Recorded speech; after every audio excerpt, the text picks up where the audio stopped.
Welcome to the Assembly Committee on Education. Will the Secretary, Mr. Lindsley, please call the roll? Assembly members De Silva, Dahlia, DeLong, Flanagan, Hanson, Hardy, Hunt, Koenig, LaRue Hatch, Mosca, Ornthlicker, Chair Torres Fawcett. Thank you, Mr. Lindsley. Please mark any secretary that is, or any member that is not currently present, absent, excused, and present when they arrive, if they're able to make it. Welcome to the audience in our packed room in Las Vegas. Those of you joining us for this fun Saturday here in Carson City, and those joining us by video conference in Las Vegas. If you have not yet subscribed to our YouTube, there is less than 72 hours left to do so during this session. So please make sure you do so today. Is there anybody from the Nevada Department of Education in the room? They have a long way to travel, so it might have been traffic. And I don't see anyone here in Carson or in Las Vegas. AVH, is there anyone on the line from the Nevada Department of Education? Chair, we have no callers at this time. All right. With that, the Assembly Committee on Education is on recess.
The hardest working committee on education.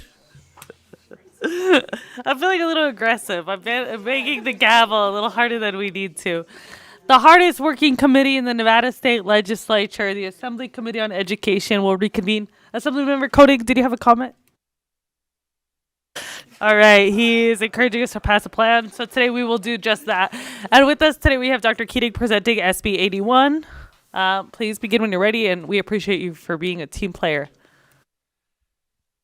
Thank you, Madam Chair. Brad Keating for the record, representing the Clark County School District, here to present on Senate Bill 81. Senate Bill 81 requires Nevada's Department of Education to create and conduct certain surveys relating to the school climate, working conditions, and employee departures in public schools to the extent money is available. It requires public schools to use survey results to assess and improve staff retention, school climate, and working conditions, and prohibit survey data use for the evaluation of certain licensed education personnel and its inclusion in the statewide system of accountability for public schools. The department must recognize schools with a survey response rate of at least 85% in the statewide system of accountability and annually submit to specific entities a report of this data. The bill also revises the term victory services to services for at-risk pupils and Zoom services to services for pupils who are English learners, and requires the clerk of the Board of School Trustees of every county to publish a quarterly expenditure report for school districts on the district's website rather than in a website, in the current newspaper selection.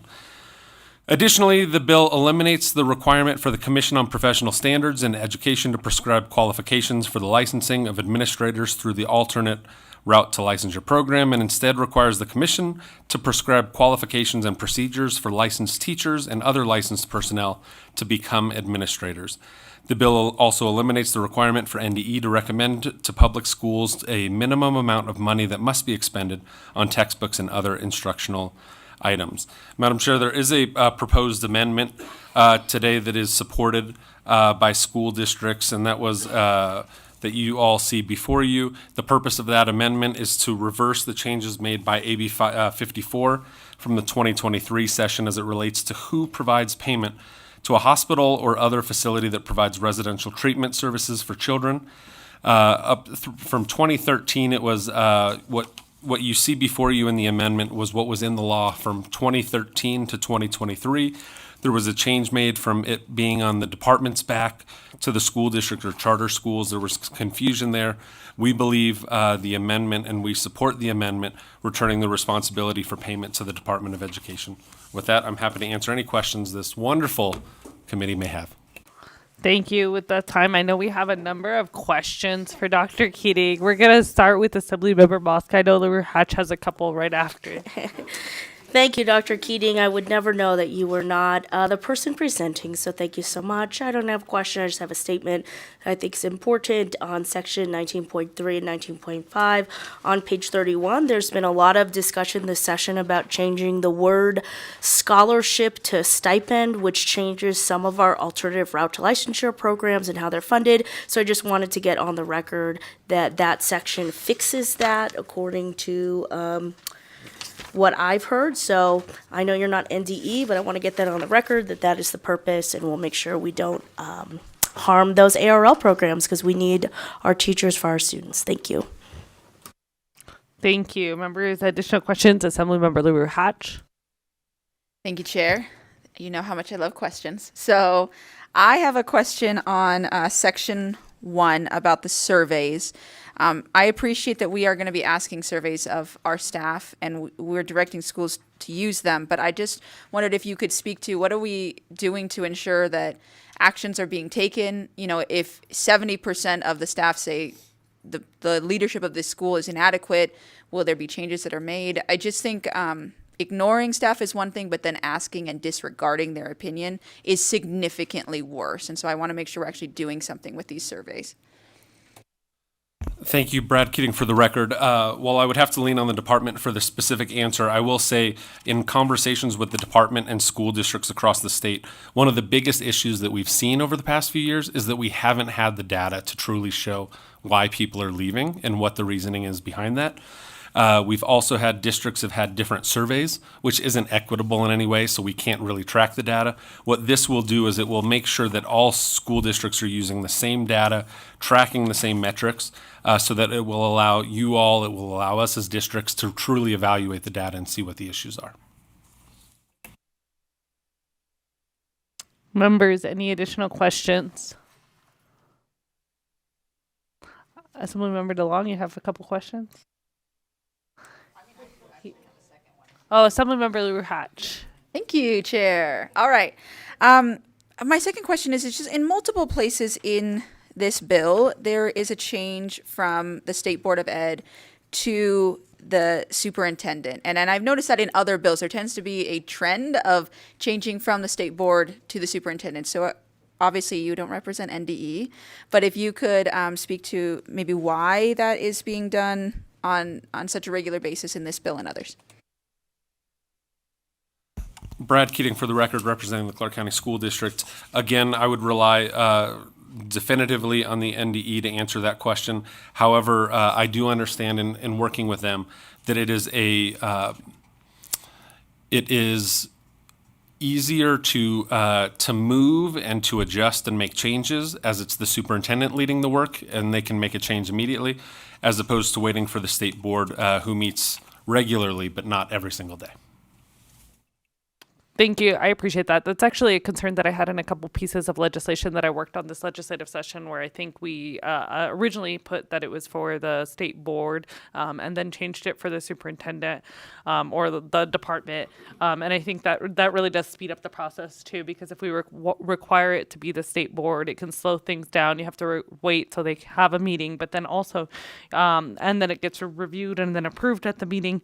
But it could just be a lot longer. And I'm going to be honest, I think that the board has a little bit too much work before them, and those are also part-time elected positions. In case anybody in here was thinking about applying, they're not paid much better.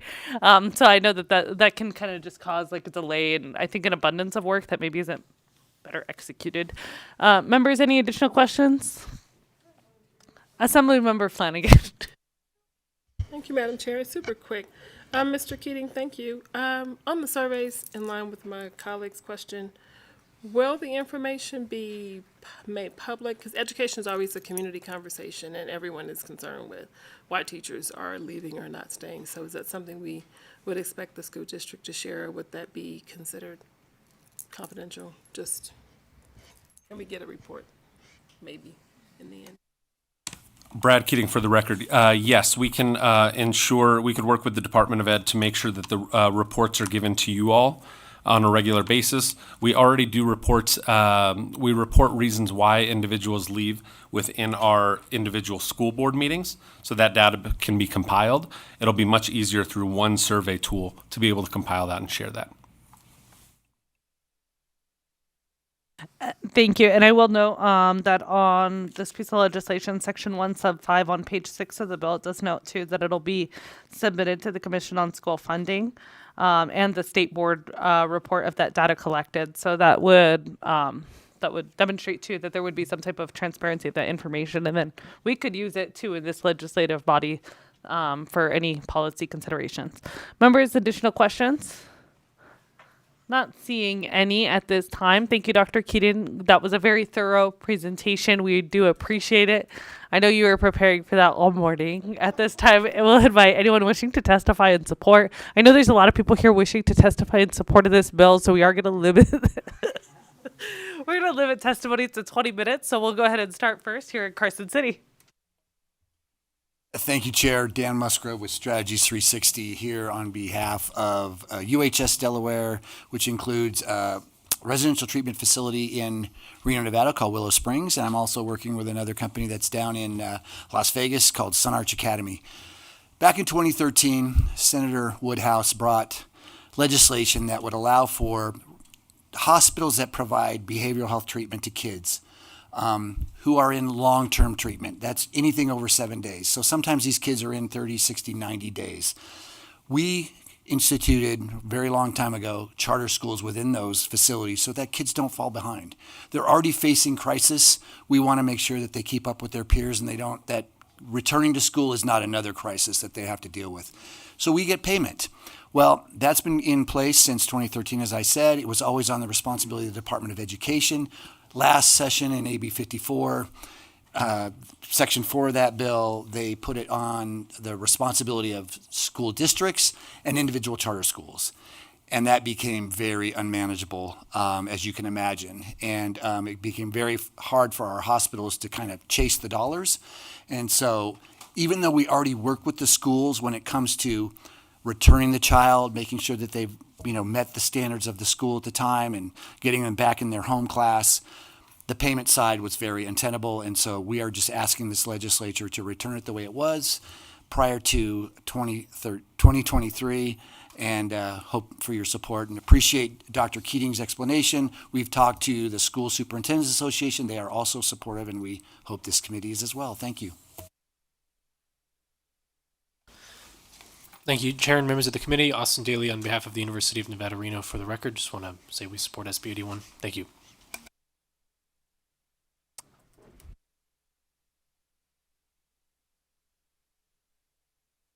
Susan Kima, for the record, I represent the Nevada Association of School Superintendents, and we're in support of SB 81. We understand and have looked at the amendment, and we support the amendment as well. Thank you. Thank you. Is anybody from CCSD here to support the bill?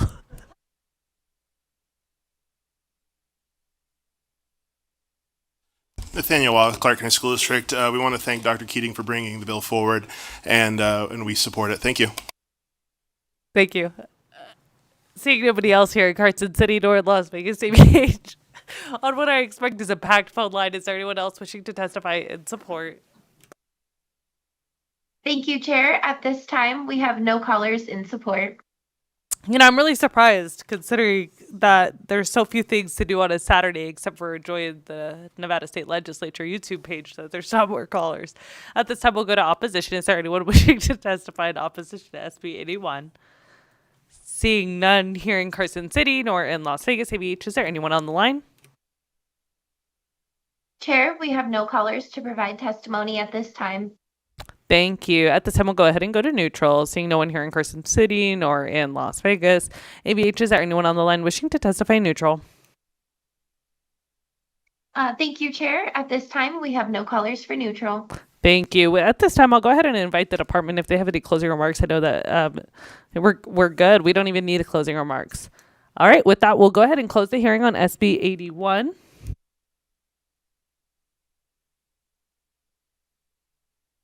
All right. At this time, we are going to go ahead and open up a work session on SB 81. I'll pass it over to... Do we have to... I was like, we just heard the bill, so hopefully you remember what it's about. We are going to... At this time, I'll entertain a motion to amend and do pass SB 81. I have the motion from Assemblymember LaRue Hatch, and I have the second from Assemblymember Dahlia, who wishes to say hello to his children who are currently watching. Any further discussion? It doesn't appear there's any. All in favor, please say aye. Aye. Any opposed? This motion does carry and pass unanimously, and I will assign that floor statement to Assemblymember DeLong. With that, I will move on to the last item on our agenda, which is public comment. I know I have a number of individuals in Carson City and Las Vegas. Anyone wishing to provide public comment? Feel free. Mr. Eduardo? No, doesn't appear there's any. AVH, is there anyone on the line? Chair, the public lines are open and working. However, there are no callers at this time. Thank you. With that, the Assembly Committee on Education is done with this agenda at least, so we will adjourn.